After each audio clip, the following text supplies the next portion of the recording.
नमस्कार दोस्तों, आइए जानते हैं भगवान कृष्ण ने वो दो पेड़ कौन से बताए हैं जो हमारे घर में लगाने से हमारे घर को में दुख और दरिद्रता का राज हो जाता है।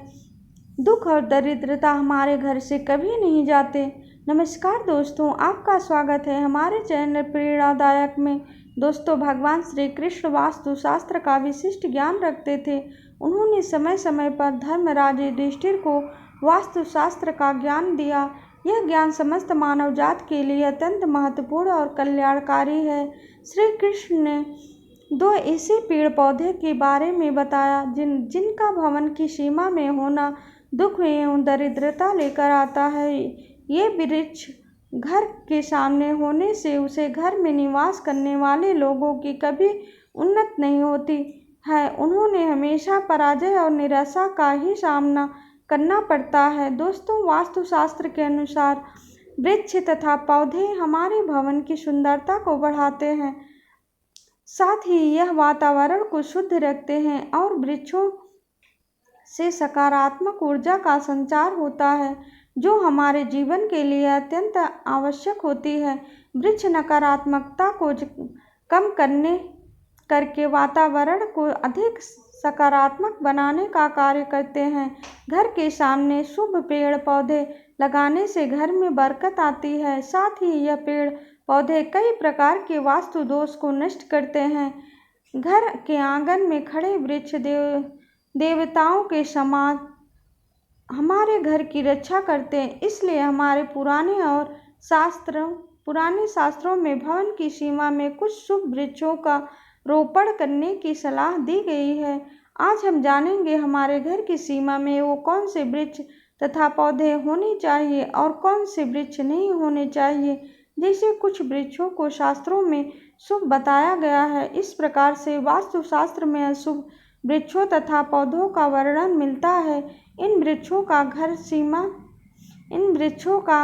घर की सीमा में होना अशुभ और मंगलकारी होता है। यह वृक्ष घर के सामने होने से दुख तथा दरिद्रता का ही सामना करना पड़ता है। शत्रुओं में वृद्धि होती है। मनुष्य अपना मान सम्मान तक खो देता है। इसलिए यदि आपने भी जाने अनजाने में अपने घर के आंगन में अथवा घर के अंदर ऐसे वृक्ष तथा पौधे लगाए हैं तो बिना देरी किए उन्हें तुरंत हटा देना चाहिए।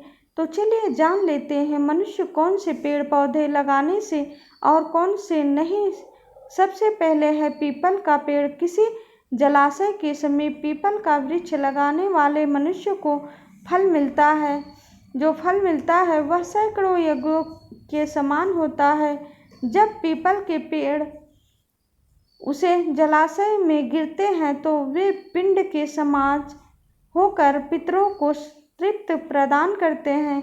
इससे सभी प्रकार के पितृ दोष समाप्त हो जाते हैं। श्री कृष्ण कहते हैं, जो मनुष्य नित्य स्नान करके पीपल को स्पर्श करता है वह सभी पापों से मुक्त होता है और कभी पराजित नहीं होता। पीपल को स्पर्श करने से लक्ष्मी की प्राप्ति होती है और उसकी प्रोडक्शन करने से आयु में वृद्धि होती है। पीपल की जड़ में श्री विष्णु, तने में शिव जी और अग्रभाग में ब्रह्मा स्थित रहते हैं। सोमवती अमावस्या के दिन पीपल को प्रणाम करने से जो फल मिलता है वह हजारों गौ दान करने के बराबर होता है। इस संसार में पीपल के समान कोई वृक्ष नहीं। साक्षात श्री हरि इस वृक्ष के रूप में पृथ्वी पर विराजमान है। पीपल के वृक्ष को चोट पहुंचाना अथवा उसकी टहनी तोड़ना महान पाप माना जाता है। ऐसा मनुष्य एक वर्ष तक नरक में रहता है और जो पीपल को जड़ से काटता है उसका कभी नरक से उद्धार नहीं होता। दूसरा है आंवले का वृक्ष। श्री कृष्ण कहते हैं, आंवले का फल समस्त लोकन में प्रसिद्ध और परम पवित्र है। आंवले को लगाने से स्त्री और पुरुष जन्म मृत्यु के बंधन से मुक्त हो जाते हैं। यदि पवित्र फल भगवान विष्णु को अत्यंत प्रसन्न करने वाला एवं शुभ माना गया है। इसको खाने से सभी पापों से मुक्ति मिलती है। आंवला खाने से आयु बढ़ती है, उसका जल पीने से रोग का नाश होता है और आंवले को जल में मिलाकर स्नान करने से दरिद्रता दूर हो जाती है और सभी प्रकार के ऐश्वर्य प्राप्त होते हैं।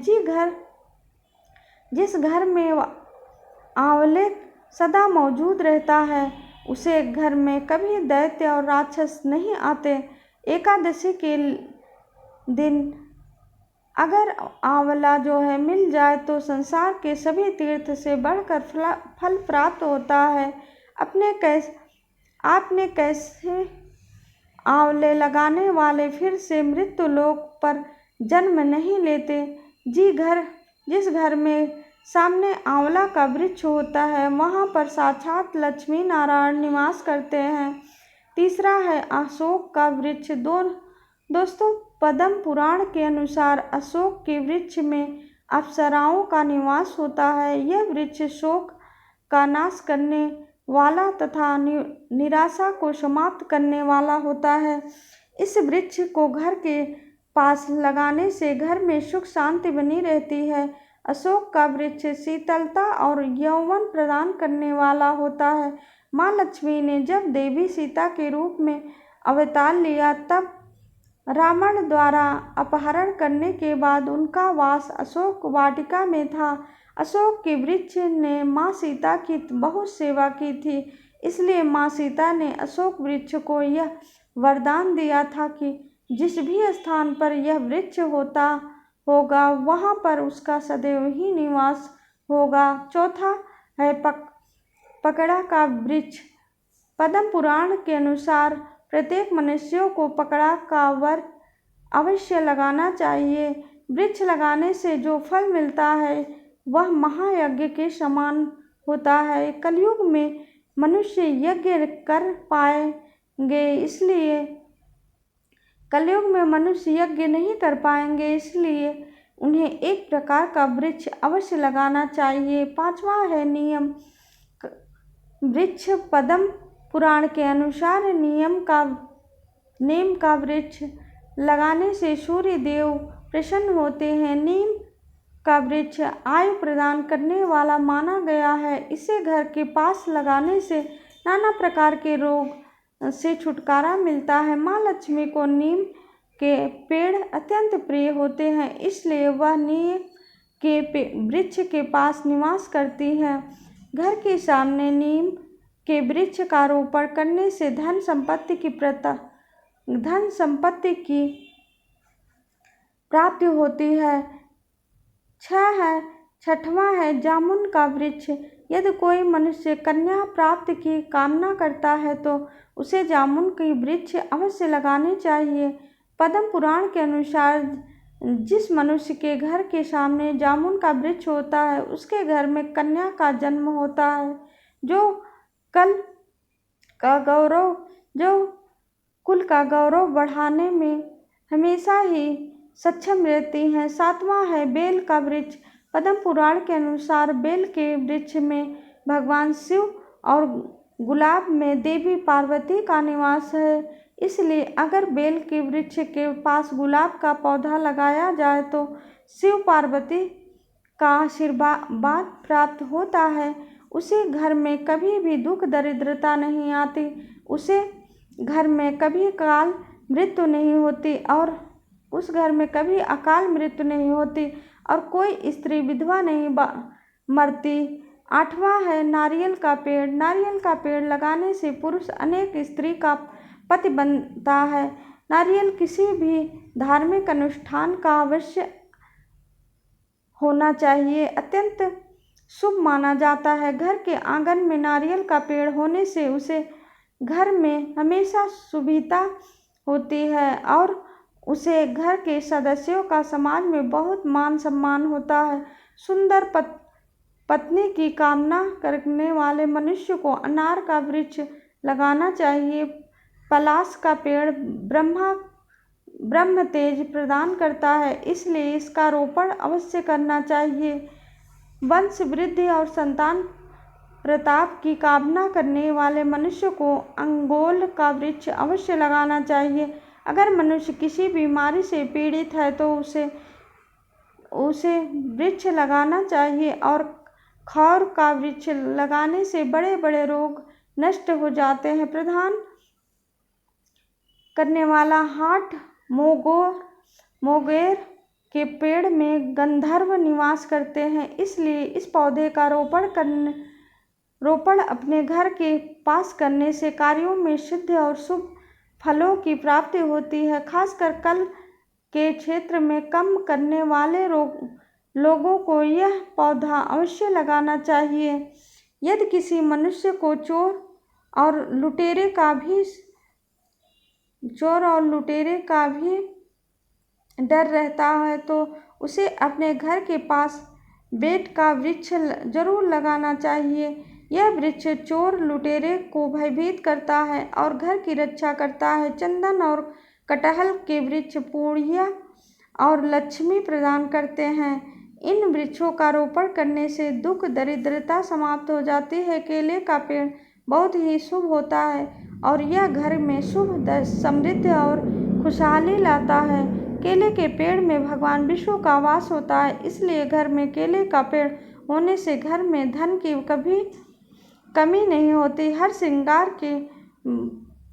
श्रृंगार के बुद्ध को पारिजात भी कहा जाता है। इस पौधे की उत्पत्ति समुद्र मंथन के समय हुई थी और माँ लक्ष्मी भी समुद्र मंथन से ही प्रकट हुई है, इसलिए पारिजात के पौधे का बहुत अधिक महत्व है। यदि इस पेड़ पौधे को अपने घर के पर लगाते हैं तो आपको माँ लक्ष्मी की विशेष कृपा प्राप्त होती है। मनुष्य को कभी भी तड़का वृक्ष नहीं लगाना चाहिए। तड़का वृक्ष संतान का नाश करने वाला होता है। जिस घर में के पास ताड़ का वृक्ष होता है उस घर के संतानों की कभी उन्नति नहीं होती।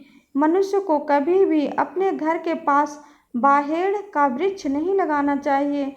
इस वृक्ष पर पाटों का वास होता है। जो मनुष्य बाहेड़ का वृक्ष लगाता है वह प्रेत बन जाता है। इसके नीचे बैठकर कभी पूजा पाठ भी नहीं करना चाहिए। सुंदर पत्नी की कामना करने वाले पुरुष को दांत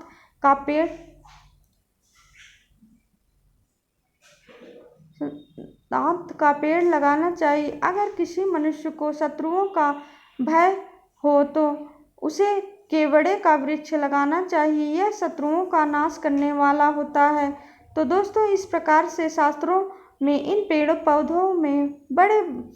पौधों के बारे में बताया गया है। उम्मीद है कि आपको यह जानकारी अच्छी लगी होगी, और अच्छी लगी हो तो प्लीज़ हमारे वीडियो को लाइक, सब्सक्राइब और शेयर अवश्य ही कर लिया करिए।